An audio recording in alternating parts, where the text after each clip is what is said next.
नमस्कार दोस्तों, स्वागत है आप सभी का आपके अपने चैनल भक्ति आपके द्वारे पर। मैं हूं आपकी दोस्त लता शर्मा। आज मैं आपसे छठ पूजा के बारे में बात करने वाली हूं।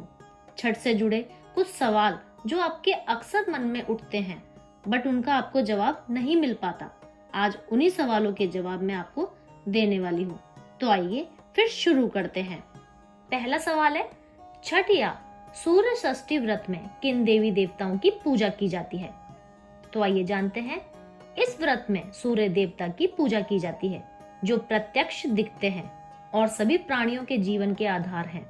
सूर्य के साथ साथ षष्ठी देवी या छठ मैया की भी पूजा की जाती है। पौराणिक मान्यता के अनुसार षष्ठी माता संतानों की रक्षा करती हैं और उन्हें स्वस्थ और दीर्घायु बनाती हैं। छठ व्रत में इन दोनों की पूजा साथ साथ की जाती है। इस तरह ये पूजा अपने आप में बेहद ही खास होती है। दूसरा प्रश्न आता है, सूर्य से तो सभी परिचित हैं, लेकिन छठ मैया कौन सी देवी होती है? ब्रह्मा वैवर्त पुराण के प्रकृति खंड में बताया गया है कि सृष्टि की अधिष्ठात्री प्रकृति देवी के एक प्रमुख अंश को देवसेना कहा गया है। प्रकृति का छठा अंश होने के कारण इन देवी का एक प्रचलित नाम षष्ठी है। षष्ठी देवी को ब्रह्मा की मानस पुत्री कहा जाता है। पुराणों में इन देवी का एक नाम कात्यायनी भी है। इनकी पूजा नवरात्रे में षष्ठी तिथि को हमने की थी। षष्ठी देवी को ही स्थानीय बोली में छठ मैया कहा जाता है, जो निसंतान को संतान देती है और सभी बालकों की रक्षा करती है। तीसरा प्रश्न आता है, षष्ठी देवी की पूजा की शुरुआत कैसे हुई? राजा प्रियव्रत को कोई संतान नहीं थी, इसके कारण वे दुखी रहते थे। महर्षि कश्यप ने राजा से पुत्रेष्टि यज्ञ कराने को कहा। राजा ने यज्ञ कराया, जिसके बाद उनकी महारानी मालिनी ने एक पुत्र को जन्म दिया। फिर अगला क्वेश्चन आता है, आध्यात्मिक ग्रंथों में सूर्य की पूजा का प्रसंग कहाँ कहाँ मिलता है? शास्त्रों में भगवान सूर्य को गुरु भी कहा जाता है। पवन पुत्र हनुमान ने सूर्य से ही शिक्षा पाई थी। श्री राम ने आदित्य हृदय स्त्रोत का पाठ कर सूर्य देवता को प्रसन्न करने के बाद ही रावण को अंतिम बाण मारा था और उस पर विजय पाई थी। श्री कृष्ण के पुत्र शाम को कुष्ठ रोग हो गया था, तब उन्होंने सूर्य की उपासना करके ही रोग से मुक्ति पाई थी। सूर्य की पूजा वैदिक काल से काफी पहले से होती आ रही है। अब अगला प्रश्न आता है, सनातन धर्म के अनेक देवी देवताओं के बीच सूर्य का क्या स्थान है? तो आइए जानते हैं। सूर्य की गिनती उन 5 प्रमुख देवी देवताओं में की जाती है जिनकी पूजा सबसे पहले करने का विधान है। पंचदेव में सूर्य के अलावा अन्य 4 और देवी देवता सम्मिलित हैं। गणेश, दुर्गा, शिव एंड विष्णु, ये सभी 5 देवी देवताओं की पूजा सबसे पहले की जाती है। अब आता है अगला प्रश्न, सूर्य की पूजा से क्या क्या फल मिलते हैं? भगवान सूर्य सभी पर उपकार करने वाले अत्यंत दयालु हैं। वे उपासक को आयु, आरोग्य, धन धान्य, संतान, तेज, कांति, यश, वैभव और सौभाग्य देते हैं। वे सभी को चेतना देते हैं।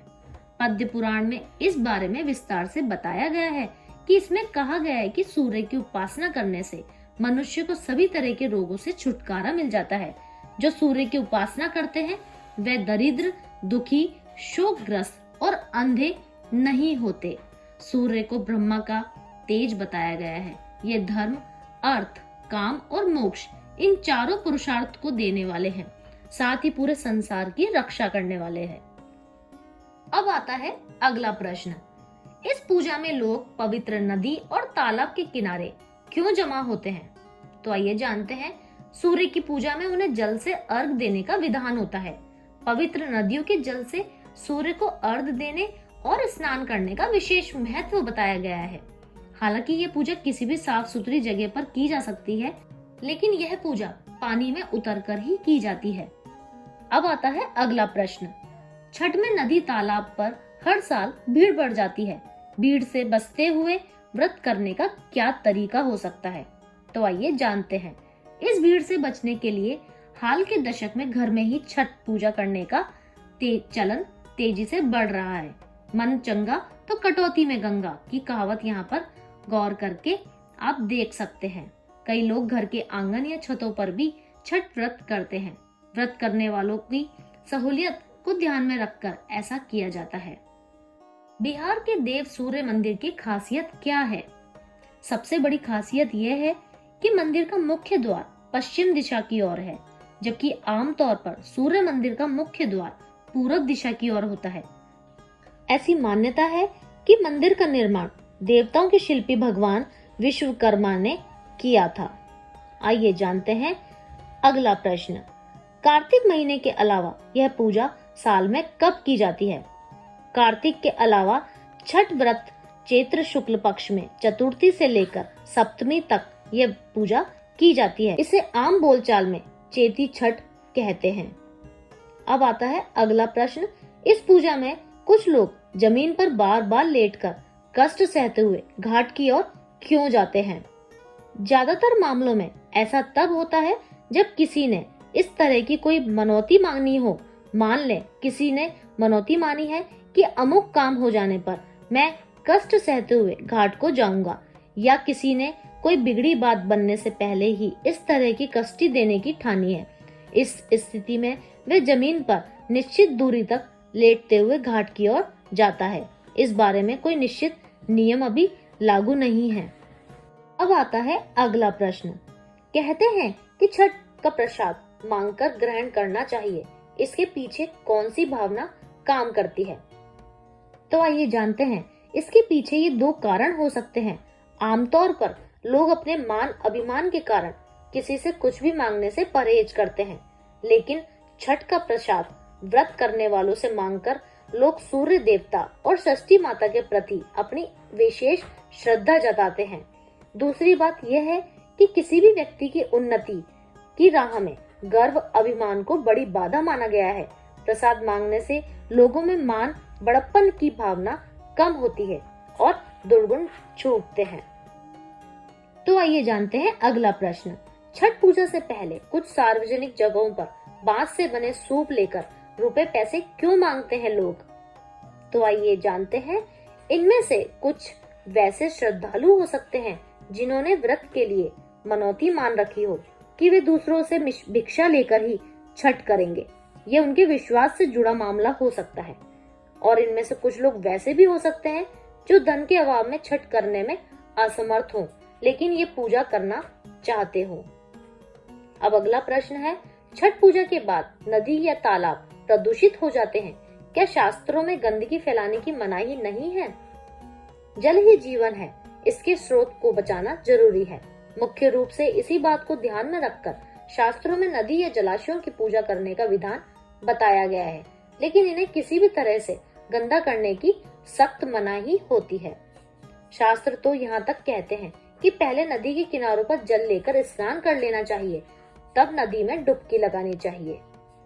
साथ ही पवित्र नदियों में कपड़े निचोड़ने की भी मनाही होती है। छठ से पहले और बाद में घाटों की सफाई जरूर कर देनी चाहिए। अब आता है अगला प्रश्न। सूर्य षष्ठी व्रत दूसरी पूजा की तुलना में ज्यादा कठिन क्यों माना जाता है? इसके विधि विधान का कठोरता से पालन क्यों किया जाता है? आइए जानते हैं। इसमें व्रत करने वाले को 24 घंटे से ज्यादा समय तक बिना अन्न जल के रहना पड़ता है। पौराणिक ग्रंथों के आधार पर ऐसी मान्यता है कि सूर्य की पूजा में किसी तरह की चूक नहीं होनी चाहिए। वे तत्काल फल देने वाले देवता माने जाते हैं। इस वजह से लोग उनकी पूजा सतर्क होकर करते हैं। अब आता है अगला प्रश्न। जो लोग अपने गांव छोड़कर बड़े बड़े नगरों में बस गए हैं, वो अपनी परंपरा को जीवित रखने के लिए छठ पूजा को कैसे करें? कोई भी कहीं भी रहकर छठ का व्रत कर सकता है। अपने गांव से दूर महानगर में बसे लोग भी सूर्य की पूजा कर सकते हैं। अगर छत या आंगन पर पूजा करने की सुविधा ना हो तो ये अन्य किसी जगह पर जाकर सूर्य को देखते हुए अर्घ दे सकते हैं। कई लोग कठौत में जल भरकर उसमें पांव रखकर भी सूर्य की पूजा करते हैं। महत्व नियम के साथ व्रत करने का है। जलाशय का बड़ा होना जरूरी नहीं है। इतना जरूर है कि ये अन्य व्रतों की तुलना में थोड़ा कठिन होता है, इसलिए इसमें अन्य लोगों के सहयोग की जरूरत पड़ती है। तो चलिए आज के लिए बस इतना ही। अगले वीडियो में मैं आपसे फिर मिलूंगी, और अगर आपके मन में कोई छठ पूजा को लेकर प्रश्न है तो आप मुझे डिस्क्रिप्शन बॉक्स में अवश्य बताइए। धन्यवाद।